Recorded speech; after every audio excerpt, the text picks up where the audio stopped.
I stayed at home with my kids for years. So I didn't work. And my husband is former federal law enforcement, so he traveled a lot with his job. And, being a stay-at-home mom with kids and him working and gone a lot, it was really difficult. We moved a lot. I'm from Alabama, but we were living in New Jersey at the time, so I knew no one.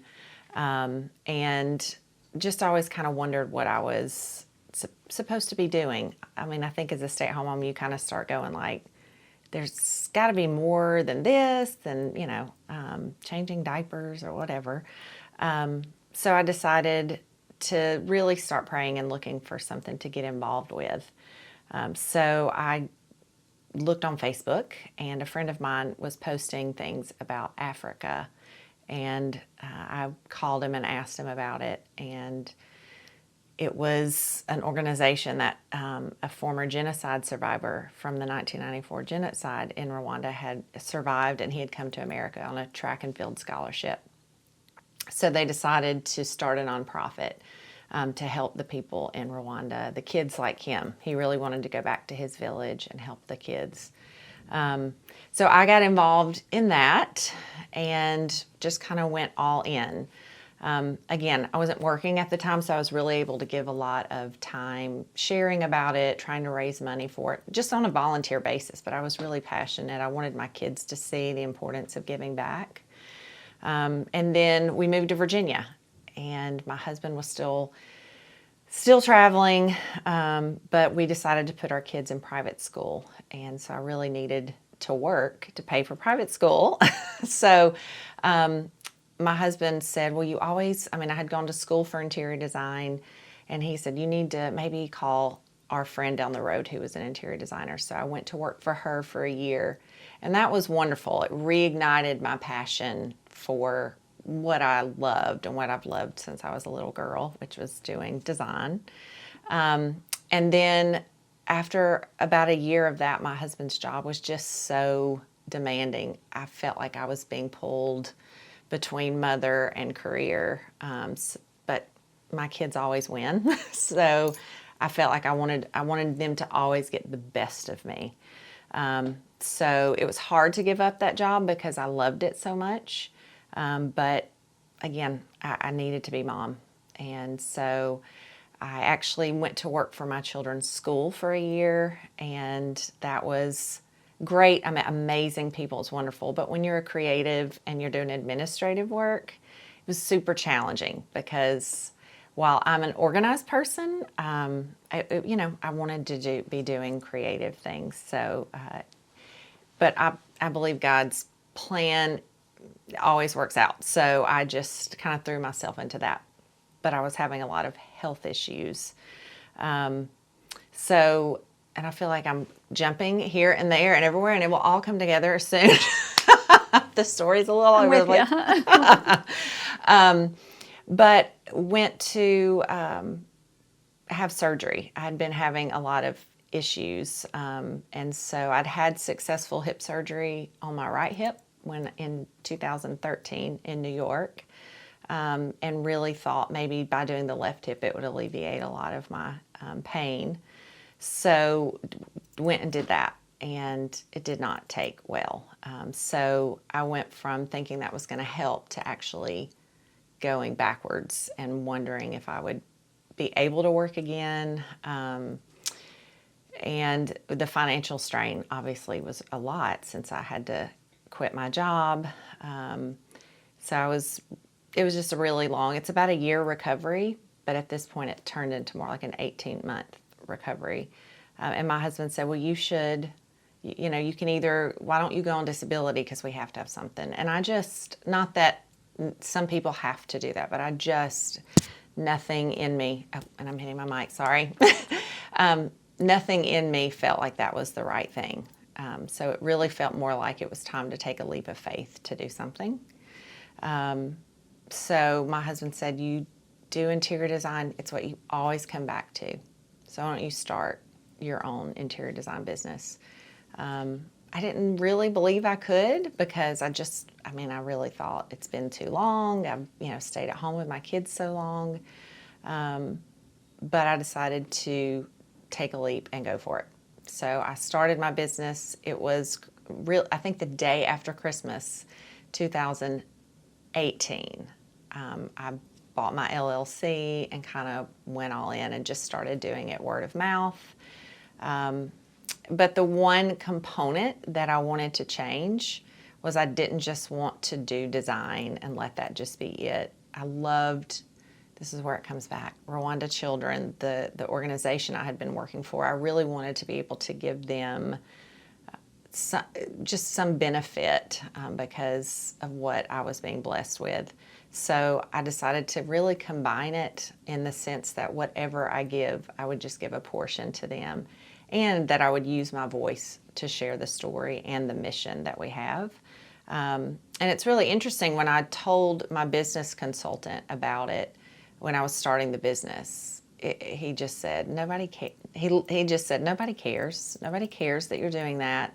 People just want a pretty home. They don't care that you're doing, nonprofit work or people in Rwanda are benefiting.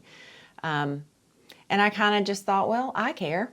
So I'm going to do it anyway. And if nobody cares, that's great. I'll still do a good job. And then I know I'll be sending money to an amazing cause.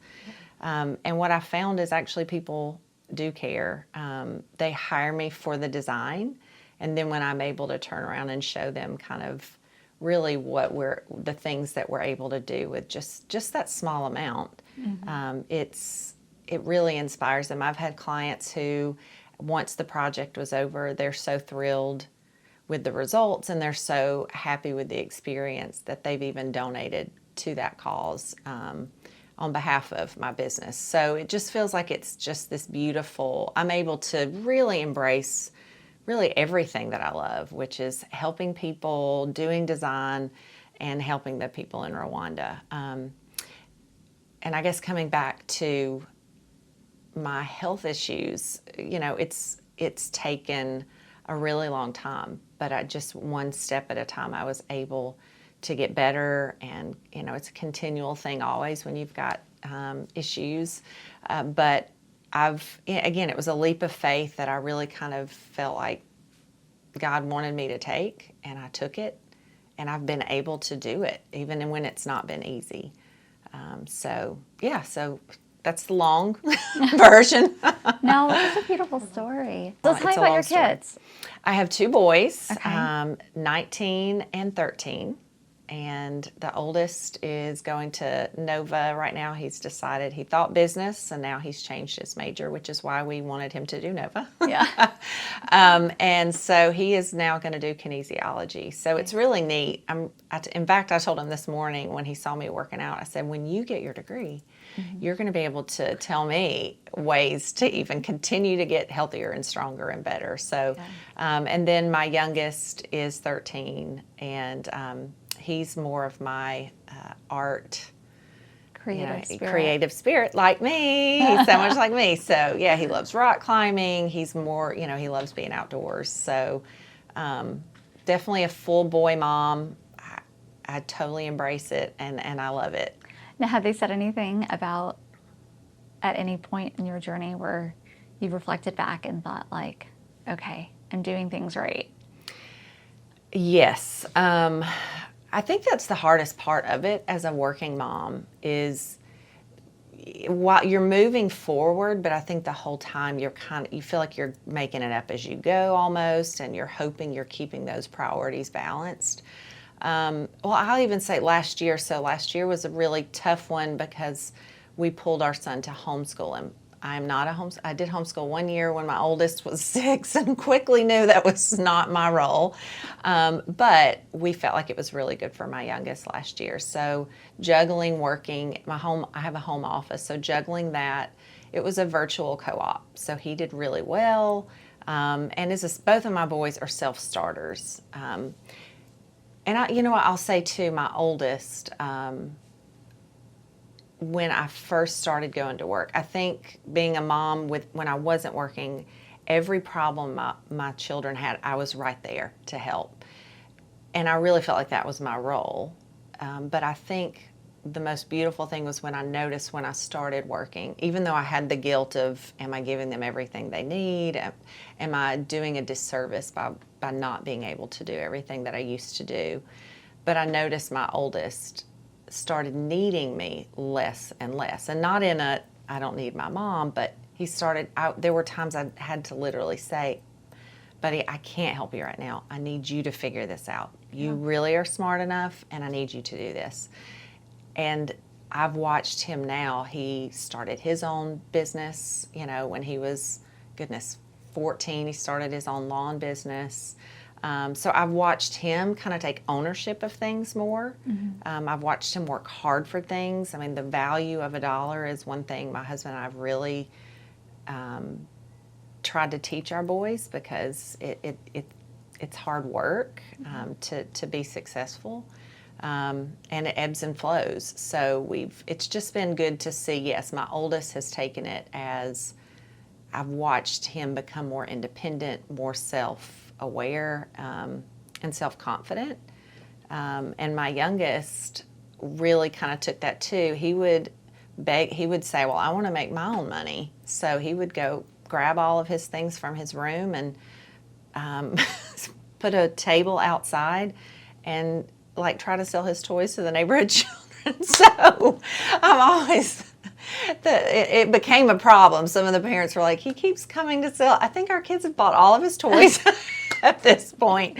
But yeah, so I've watched both of my boys not only have to almost step up a little bit, because I had to kind of go when I did go to work, but I've also watched their confidence improve. Yeah.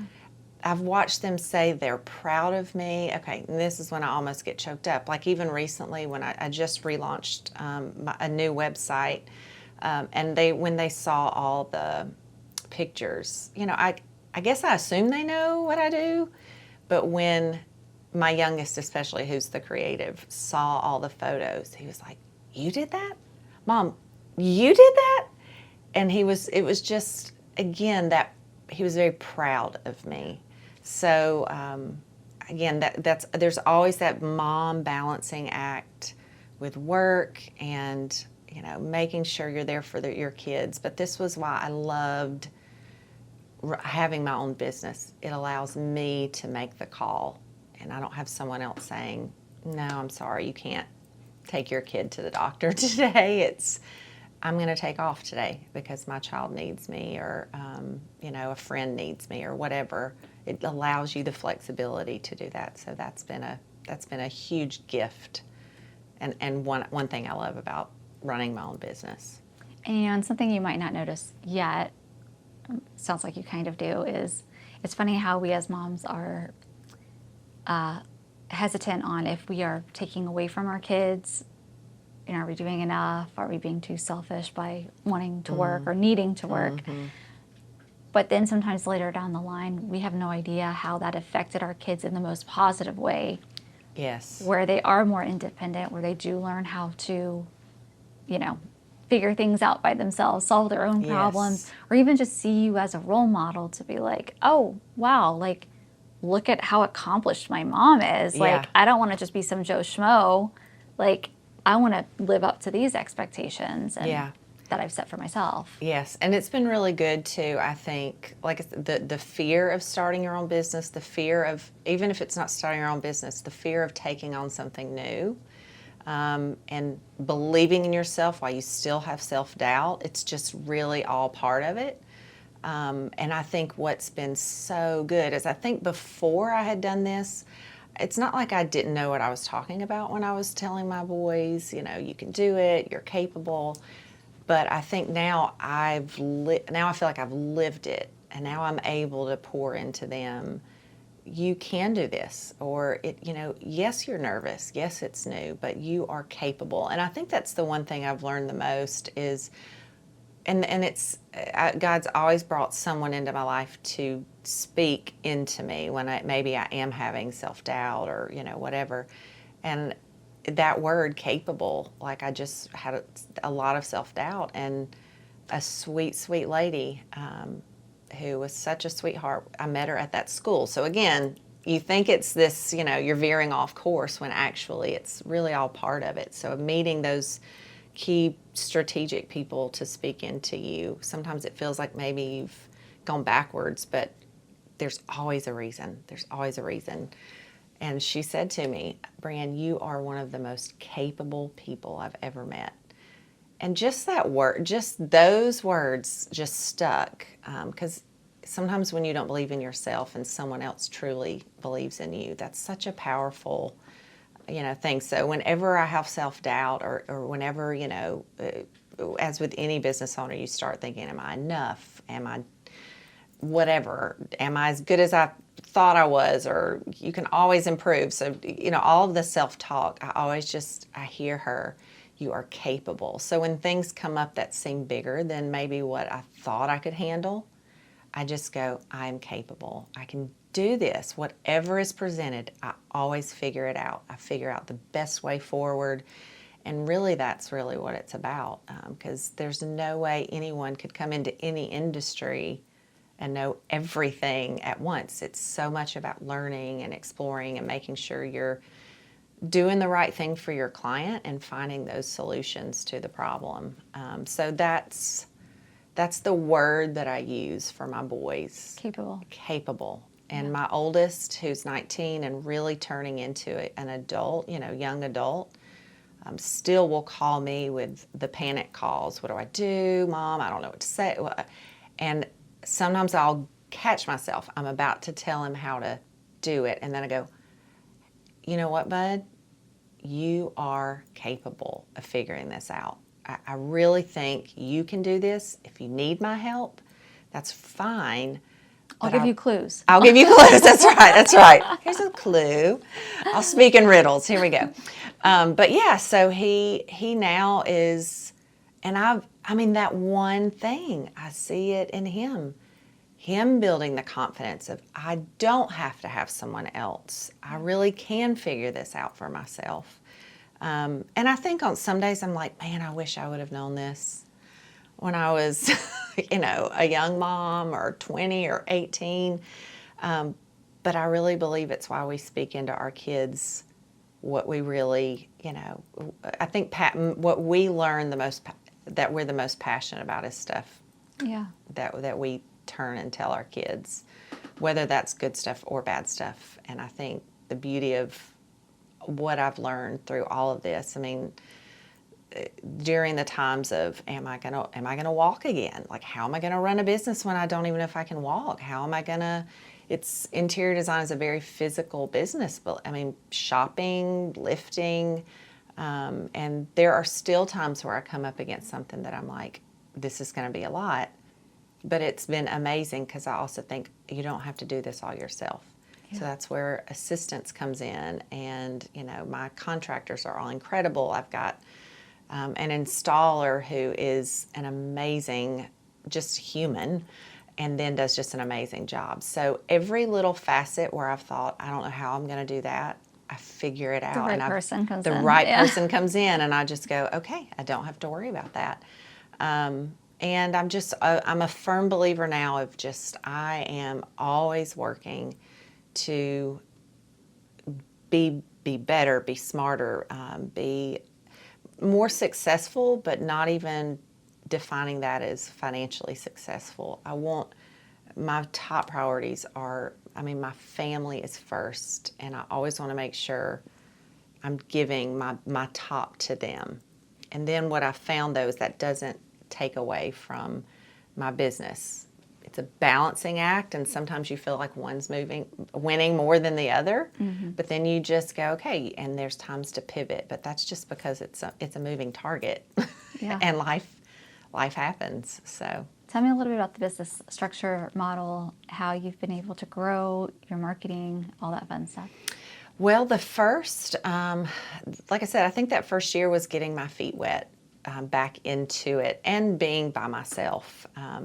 So I started by just doing really small things, paint consultations for Manor Works Painting. Locally, I do paint consultations for them.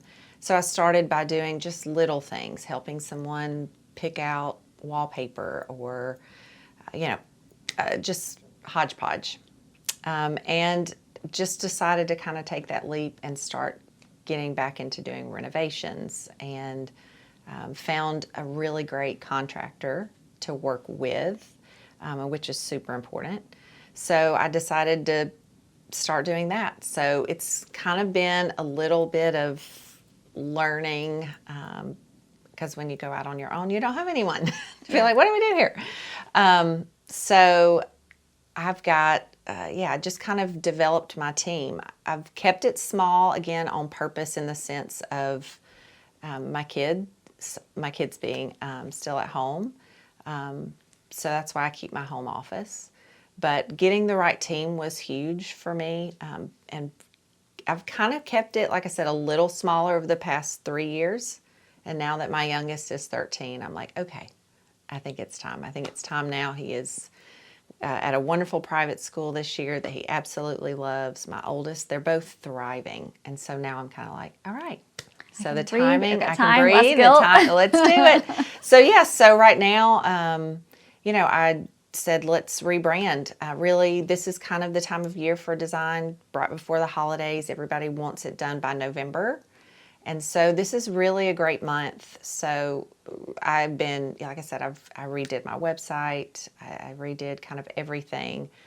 And the one thing that I'm passionate about, and again, I kind of go against what a lot of people say to me to do, which sometimes I'm like, is that stupidity or is that stubbornness? I don't know.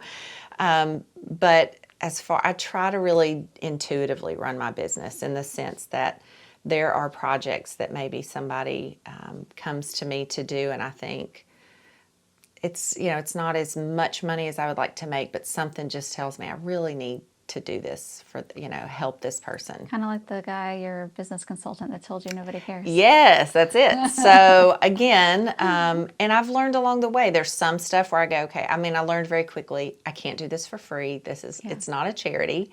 And I know now my worth, and some people might call and can't afford any services, and that's okay. But there's also one thing that's different, and that I really feel kind of set me apart, was when I really decided my slogan would be, you deserve to love your home. And everyone really deserves to love their home.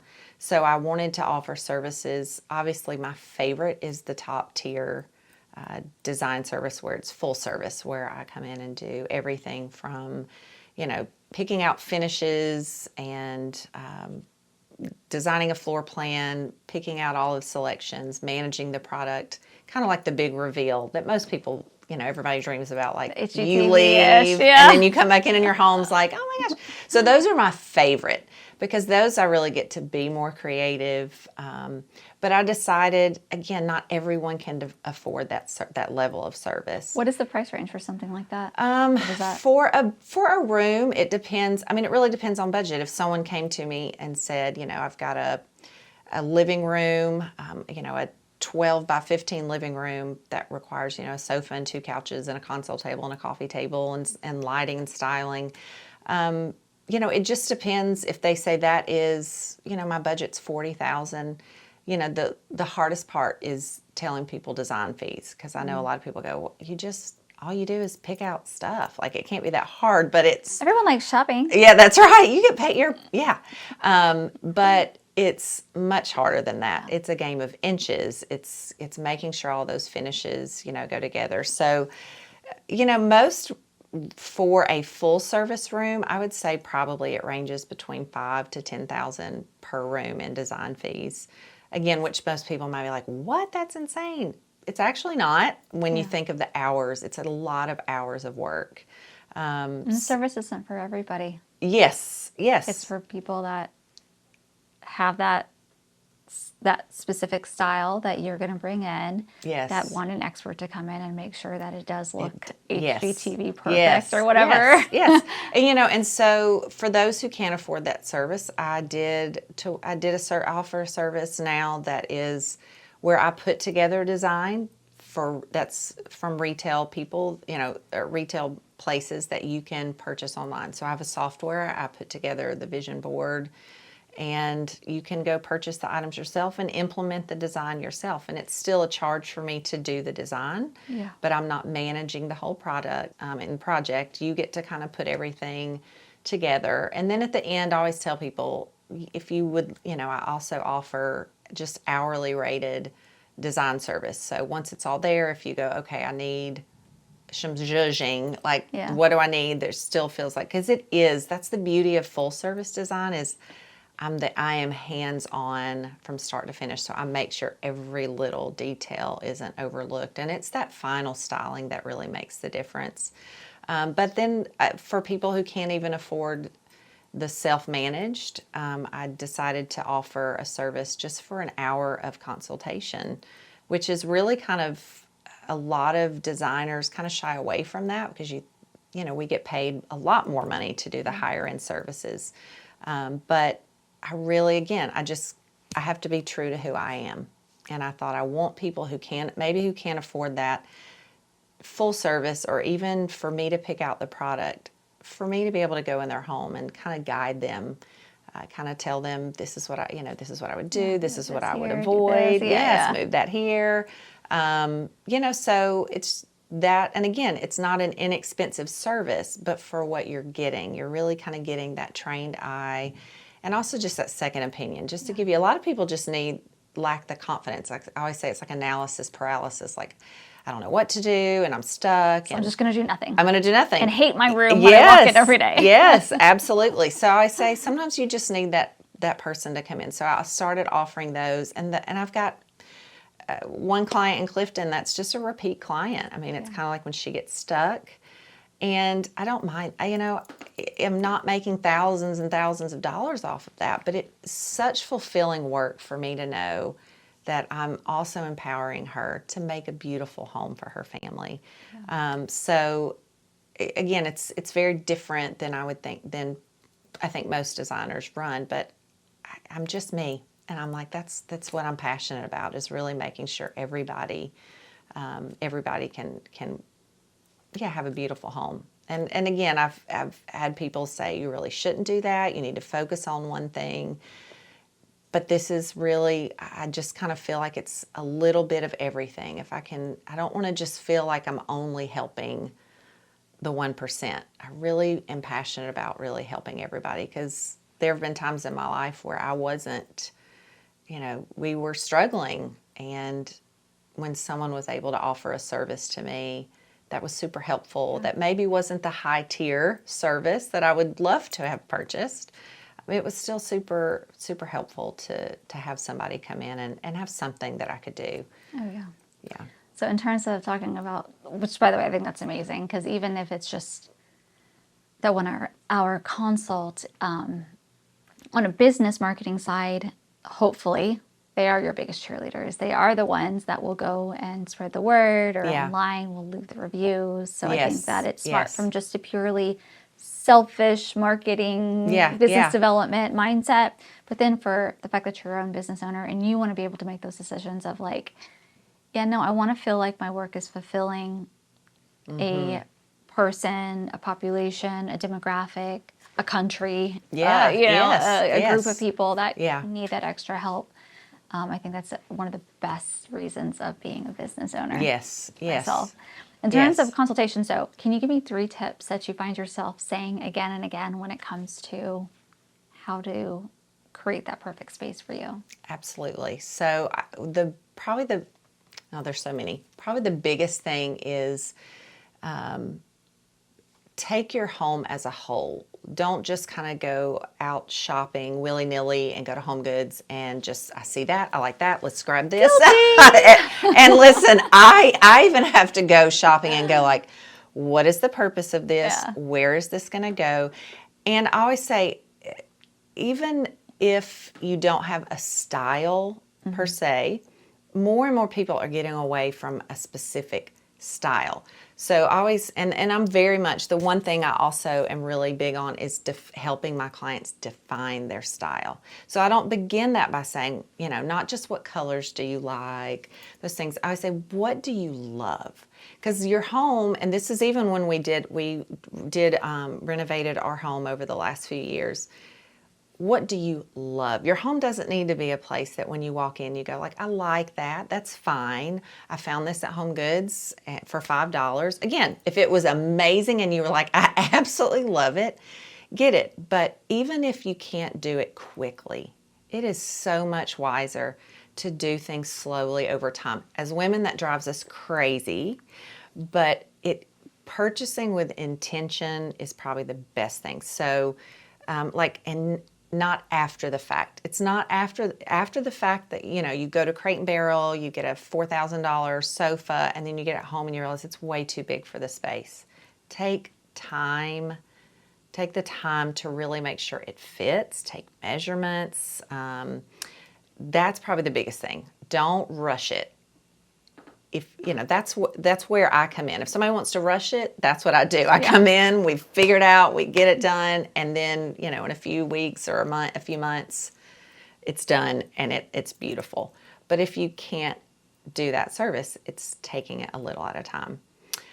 The second thing I would say is lighting. I think that's probably the most challenging for people is, my hallway's dark, my basement's dark. Let's change the paint color. And that's the first thing people want to do. But paint reflects light. So it's really backwards. What you want to make sure you do first is get your lighting done well. Make sure you have enough lighting in the space.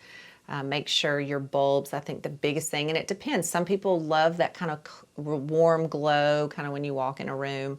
But when you put those warm yellow light bulbs in a basement, that's where when you walk, you're feeling you're in a dungeon. You walk down and it kind of feels like it's closing in on you. Again, if you're going for a speakeasy vibe, that's great. If you're not, then change the light bulbs. Change the light bulbs, then select the paint colors.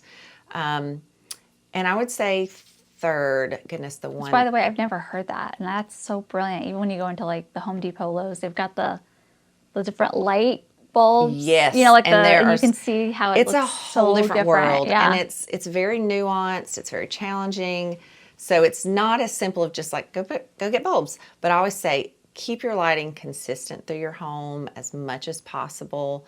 And dimmers, dimmers are wonderful for spaces. So like for ours, I love having the ability to, when I'm having a party or having people over, the lights are really high. It feels high energy. Mm-hmm. But I've also got stuff on dimmers so I can dim it so I don't feel like I'm on a runway when I am kind of wanting that cozier vibe.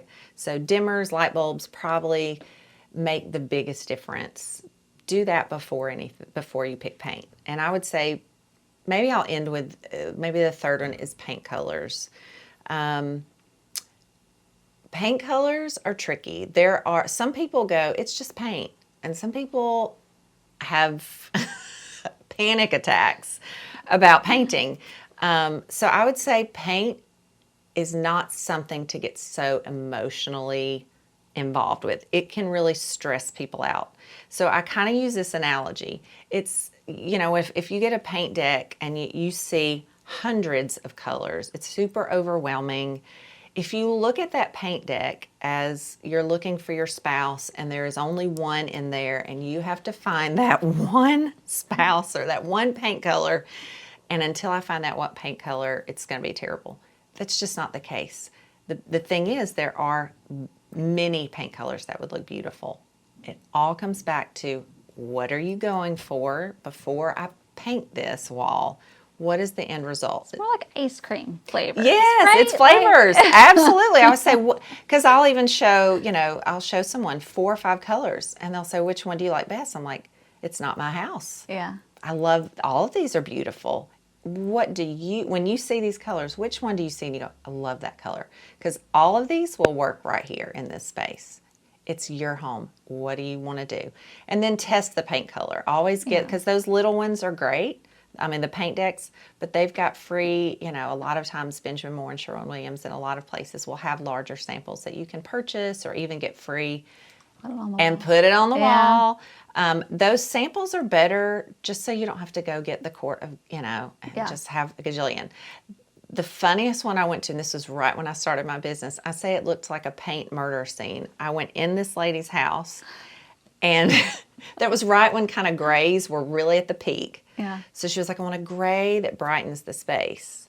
So I walk in and I promise there were probably 60 gallons, at least, all piled up on a wall. And there were swatches, like painted. Did she at least label them so she knows which I one? don't know what her system was, but it was going up the hallway. It was in the room. And I was thinking, you don't need me. Like one of these Or maybe she does. well, but I was thinking any of these that I would choose, if you're this neurotic about paint color, you're not going to like anything I choose. Because like I said, you kind of have to take the emotion out of it. But the one thing I told her was lighting. Yeah. None of these look good because you're lighting. You have no overhead lighting in this room. So everything is being... she was trying to brighten it with the gray when it was probably the lighting. Exactly. So it all comes back. If you're brightening your room with paint, it's not going to work. Now, it can if you've got the right lighting. It will help. Yeah. But that's probably... So paint, lighting, probably the biggest things. And just furniture arranging, just making sure the pieces work how they need to work. Yeah. And probably the biggest thing is think how you want your room to function. Rooms function how you tell them to function. If you have a room and you put a rug and 2 bean bags in it, people walk in and they're just going to sit on those bean bags. Plop on those. They're going to plop down on a bean bag. If you want a reading nook and you decide to put a desk over with a desk chair and then you decide to put a conversation room, area with 4 chairs, that's what people will use the room as. So instead of kind of walking and saying, what is this room? Like, especially formal living rooms now, nobody uses them. Yeah. So really it's a great time to get creative to kind of, what do I want to use this room for?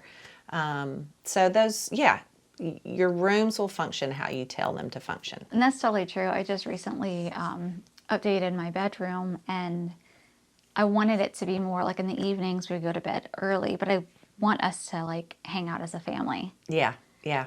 And before it was like one kid's in his room, the other kid's in their room, and I didn't like that. Yes. And so I put up which I don't watch TV, but I put up a big TV up in my room, right above the bed, or in front of the bed. Yes. I put a little couch right next to the bed. And so now for the past like 3-4 days, the kids all gather in my room, get under the blankets. That's what it's about. I mean, it really is. My clients, the one thing I love, I really try to make it like a fun experience. Like we really, the sky's the limit. What do you want your house to be? What do you love to do with your kids? Where are your favorite places to travel? People who have a love for... I have a client in Willisford that loves tropical locations, but her style was kind of more modern farmhouse is really what she loved. But for the powder room, we found like this wallpaper that was so awesome and kind of was like a modern farmhouse tropical, like we made it work and found this beautiful shell chandelier that really made a statement. And now it's not just beautiful, it really reminds her of kind of their favorite thing to do as a family, which is to go to the beach, to go to tropical locations. So, those kinds of things is making it, how do we want to do this? Yeah. And I always say function really is before aesthetics, because it can be beautiful, but if it does not function well, it's not going to be, you're not going to enjoy it as much, because nobody just wants to sit in a static room. I mean, some people do. Some people do. But then just think this is just beautiful if it doesn't make them feel a certain way, or if it doesn't, like, especially with kids, like you want your kids to feel like it's home. And that's probably my greatest compliment. Even at my own home, I can look around and think, oh, I'd like to do that couch over, and let's do this over. But when I look, I see my kids, everyone, or people come, they just jump on this couch, and the biggest thing everyone says is, your house just feels like home. Like probably. home. Yeah. It just feels warm and cozy. And I have crazy stuff on those. I mean, with all of my trips to Africa, that's one of the things when I went to do my own home, I was tempted to be like, what color do I like? And I was like, well, no, what do I love? I love Africa. I love helping people. I love my grandmother's piano, which is not at all tribal looking. So we just painted it black so it would work with everything. So my home is filled with a hodgepodge of pieces that mean Like I need something. a tour of your house now, huh? Well, come on, we'll do on scene next time. But nothing in my home is precious other than the pieces that were passed down. Those are the ones that are precious to me. Those are the ones that I look at, and it really is. It's my family. It's my mom and my dad and their parents, and even if it's just small little things, that's what makes it feel like home, because it doesn't look like it doesn't look like a perfect house. It looks like a home, and it's got conversation starters and things that people say, what is that? And I'm able to share the story with it. So that's when it's fun. That's when it's really fun, when you get to Sounds that like an level. adventure. Like For sure. when you For go sure. in and Which is what I tell me try to about do. this. Yeah, yes. Which is what I really, like I said, I feel passionate about doing, helping people. Yeah, I always say I don't want to work myself out of a job, because that would not be good. But I really do, when I help clients. I really feel like sometimes, especially if all they can do is afford for me to do 1 or 2 rooms or even 1 room, I do it in such a way where if they can't afford me for the next one, they've at least they've seen the process. They know now, like, okay, I remember she wanted us to do stuff we love. Don't just say, do I like this? Do I love this? And that steers me even when I'm working with clients. Sounds like you got a little course in you, like a self-help course. Yes, there you go. There you go. Actually, that is something that I'm actually working on for 2024. So, yes. Yeah, because this is the stuff that I think most people, they just need the confidence to go, like, it doesn't have to look perfect. It really isn't. And if you love it, that's really what's most important. Yes. Not everybody's house was meant to be in a magazine. That's not realistic. It's not what everybody has, but everybody deserves to love their home and to come home and feel like it's full of stuff that they love to look at. Yeah, I love that. Yep. Thank you so much for being on the Absolutely. show. I so appreciate your energy absolutely. and talents. It's a blessing. Thank you. Thanks for having me. And appreciate it. Next time, and for tour at your house. Absolutely. Sounds good. Thank you. Thanks.